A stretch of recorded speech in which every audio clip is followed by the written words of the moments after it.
From the days of our First Nations people and the establishment of the town of Forbes, there has been a strong connection to the Lachlan or Galari River.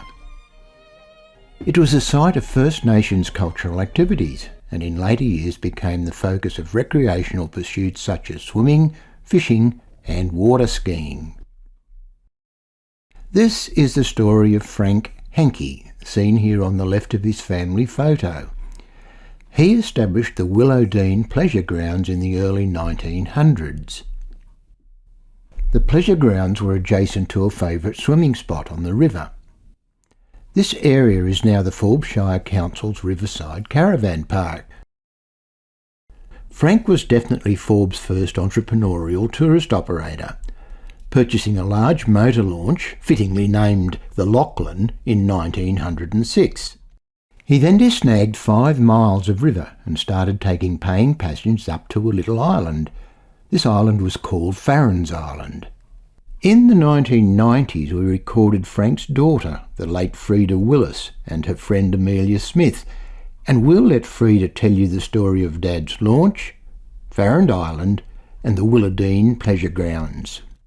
And you lived right on the river there, didn't you? Yeah, right just on down... the riverbank. That's your old home, isn't it? Yes. That's where you had the boat. They used to go up the river. Oh yes, up to Farrand Island. There was an island up the river. And on the boat, Dad would often take a boatload up and they'd want to stay all day. And then Dad and Arthur, my brother, often used to go with him, go and pick them up, bring them back, and we had a very big dance hall at home, and they'd all want the dancing. Thanks to Google Maps and a bit of detective work, we have found Farrand Island, and it sounds idyllic.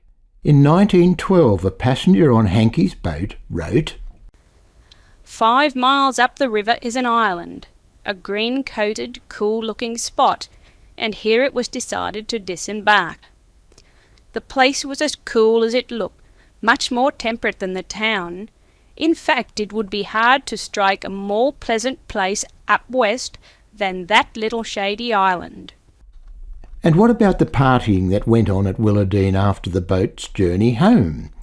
Here is Frida Willis again, telling us more about the festivities that the Pleasure Garden were known for. There was a room built here and one there so that they could go and wash their face and hands and just tidy up a bit for their dancing. And off they'd go on the floor for dancing. You used to roller skate too. Oh yes, we were skating. They roller skate in that big area right on the riverbank. I can remember that. We used to do them as the lances. We loved the lances and that. The square in. And of course the waltz. And shotties? Oh yes, the shotties.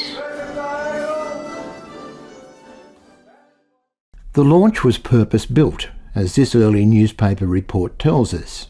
The enterprising owner is nothing if not up to date, and he has had her fitted with a good lighting plant for evening trips and has also installed a deck piano and a parlograph.